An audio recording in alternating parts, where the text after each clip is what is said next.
Hey everyone, it's Sarah with RegisteredNurseRN.com, and in this video I'm going to be going over hypocalcemia. In the previous video I covered hypercalcemia.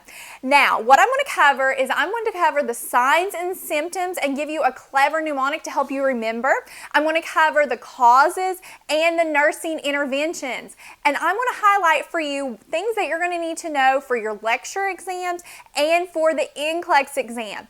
Now after this video, be sure to go to my website RegisteredNurseRN.com and take the free quiz that's going to test you on hypocalcemia and hypercalcemia. In the description below, you can access that link, or a card should be popping up where you can take that free quiz. So let's get started. Before we start, let's talk about hypocalcemia, the meaning of the word, what normal levels are, and things like that. Okay, anytime I have big words like this, I like to break them down because you have a lot of hypo and hyper, you have calcemia, natremia, everything like that. So we need to know what electrolyte we're talking about. Okay, hypo means underneath or beneath, so it's low. Cal, C-A-L-C, is the prefix for calcium. So we know that we're talking about the electrolyte calcium. And emia means blood. So when you put all that together, what do you get? The meaning is low calcium in the blood. Now, what is a normal calcium level? A normal level is 8.6 to 10 milligrams per deciliter, and anything less than 8.6 milligrams per deciliter is considered hypocalcemia. What is the role of calcium? Because in order for you to understand the causes and the signs and symptoms, you need to know how calcium works on the body and how it affects everything. Okay, it plays a huge role in your bone and your teeth health, your muscles and your nerves, cell function, and blood clotting. And whenever the calcium level messes up, these areas in the body start messing up. Now, also, how come a person would get hypocalcemia? Well, let's look and see how the body absorbs it. It's absorbed in your GI system. So if you have any problems with malabsorption like celiacs or Crohn's or anything like that, you're probably going to have a low calcium level because that's where calcium's absorbed. It's stored in your bones. So if you have low calcium level, it's in your bones. You're more at risk for bone fractures, so you really got to watch safety with these patients. And it's excreted in your kidneys. So kidneys play a huge role in getting rid of calcium. So if you have some renal issues, the kidneys may all of a sudden just start excreting too much calcium, and then you're going to have low calcium. So that right there helps you understand how it plays, and you're going to understand more about the signs and symptoms. Now also another thing, vitamin D helps calcium in absorbing calcium in the body. So remember that, because vitamin D and calcium are friends and they help each other out. Now, calcium and phosphorus, I want to put this as a side note because it's part of one of the causes. They affect each other in opposite ways. I remember in nursing school, I remembered it like calcium and phosphorus were sisters, but they competed in everything and they did the opposite of everything. Because whenever your calcium level goes high, your phosphorus level will go down, or vice versa. So you all want to remember that. Okay, let's talk about the causes of hypocalcemia. I think one of the best ways to help you remember all these causes is to develop a mnemonic. So this mnemonic that we have here is remember the word low calcium. And each letter in this word is going to represent a cause. It's really important, I suggest you write this down if you're preparing for a test, because a lot of your professors are going to give you a scenario and maybe throw out, this patient has a low parathyroid hormone. What are they at risk for? And you'll have all these options for hypocalcemia, hypercalcemia, or maybe hypernatremia and things like that. So you need to remember the causes. Okay, so let's get started. Okay, L for the first letter. Low parathyroid hormone. Your parathyroid plays a huge role in calcium. And if you ever have destruction or removal of this parathyroid or any type of neck surgeries or a thyroidectomy, the calcium level is at risk for decreasing. And this is a huge test question. So anytime a teacher throws out at you a patient's had neck surgery or they had their thyroid removed, think calcium level, because parathyroid hormone plays a huge role in regulating the calcium. And you're also going to see that in hypercalcemia. You're actually going to be seeing the calcium level going high because it's going to be a high parathyroid hormone, which I talk about in the other video. Okay, O for oral intake inadequate. This is seen mainly in patients who aren't taking enough calcium in. For instance, patients who have alcoholism, maybe bulimia, things like that.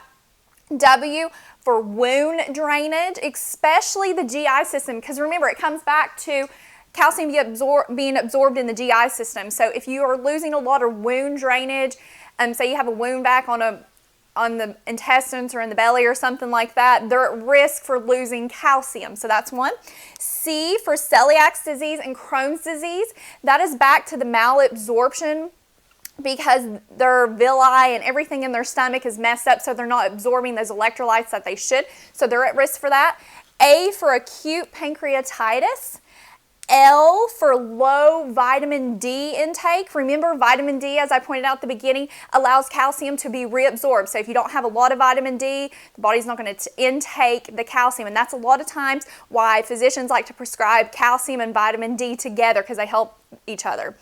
The other C for chronic kidney disease. If the kidneys aren't working properly, they can excrete too much calcium and waste it. So that will come back and give them a low calcium level. I for increased phosphorus level. If they have high phos levels in their blood, remember, calcium and phosphorus are sisters and they like to do the opposite. So you're going to have a low calcium level. U for using medications such as magnesium supplements. If the patient already has a low calcium level and they take magnesium, it can drop them even more. Any types of laxatives, loop diuretics, and calcium binder drugs. And then M for mobility issues. They're not getting up, they're not moving around, they're not using that calcium, the bones aren't getting the exercise that they need, and it throws everything off. So now let's talk about the signs and symptoms of hypocalcemia. For the signs and symptoms, try to remember the word cramps. Each letter correlating with either a sign or a symptom. Okay, the first one, C, confusion. Patients with low calcium levels are going to have confusion. R, reflexes are going to be hyperactive. If you use the hammer and hit on those deep tendon reflexes, you're going to notice that they're really reactive. A, arrhythmias. This is a really big test question. You may see prolonged QT intervals. That's really the big one that they like to hit on in exams. They're going to say patient has a calcium level of 7.3. Which of the following is indicative of an EKG change? And the option is either prolonged QT interval or prolonged ST interval. So remember that one. M for muscle spasms in the calves/feet. You can have seizures as well. P for a positive Trousseau's sign. This is big, so commit this to memory, because this and Chavatsky's is what a lot of professors in NCLEX likes to test you on, because anything that's like a sign or a positive this, positive that, that's a lot of a test question. So what is a Trousseau sign? Okay, usually this is going to present before Chavatsky's sign, and how you initiate this response is that you put a blood pressure cuff on the upper arm, just like how you're going to take a normal blood pressure, and you're going to inflate the cuff above the patient's systolic, a little bit greater than what it is, and you're going to hold it there nice and tight for 3 minutes. And then what you're looking for while that cuff is on the patient's arm, you're watching their hand. And all of a sudden, the patient, after 3 minutes, will involuntarily, their hand will start just crunching, sort of flexing like this, and they can't really control it at all. And if you see that sign of that reflexing of that, that is a positive Trousseau sign. Okay, next is the sign of the Chavatsky's. This is where you have hyperexcitability of your facial nerve. And to initiate that, what you do is you tap on the jaw. There's a muscle right there called the masseter, and you hit on that. And what happens on that affected side that you hit at the angle of the jaw, you will see either the lips twitch towards that side or the nose twitch. So that is a positive Chavotsky sign. So remember how you would do that, because it may ask you how you perform that, or you've seen the patient do that, so what is it showing? So make sure you commit that to memory. Now let's talk about the nursing interventions, things that you would do for this patient as the nurse. Now this is, again, where teachers love to hit on for exam questions and on the NCLEX, because NCLEX loves to know what are you going to do as the nurse. Okay, number one, safety. Because this patient has a low calcium level, if they fall, anything like that, they are at a huge risk for a bone fracture. So make sure you're doing everything you can to prevent bone fractures, and also that you're watching out for laryngeal spasms, because this can happen if the calcium level is really low. Next, the doctor may order for you to administer IV calcium, usually 10% calcium gluconate. Some things you need to know about this is that you give it slowly according to the instructions. You need to monitor their heart rhythm, have them on a bedside monitor. Watch for any infiltration or phlebitis, because this is really hard on the veins. And if it infiltrates or anything like that, you can have tissue sloughing. Next, it's really best to give this through a central line, but look at your hospital protocol. You want to use that or a really big vein. And if the patient is on the medication digoxin, you want to watch this as well. Sometimes physicians won't even order this if they are on dig, but sometimes they will. And because it can cause dig toxicity. So remember that as well. Calcium, 10% calcium gluconate and dig don't go well together. Okay, next, the doctor may order you to administer a oral form of calcium with vitamin D supplement. Remember, vitamin D and calcium like to go together. And you would give this after a meal, because remember, calcium is absorbed in the GI system. You want to make sure that there's some food on the stomach, or at bedtime with a full glass of water.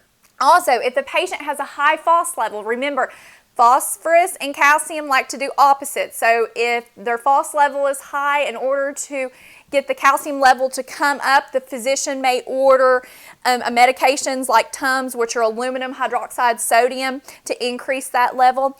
And you're going to encourage foods rich in calcium. Another big thing that tests like to hit on, they'll give you a selection of food and which one would be best for that patient to eat. So I've developed this little saying to help you remember it.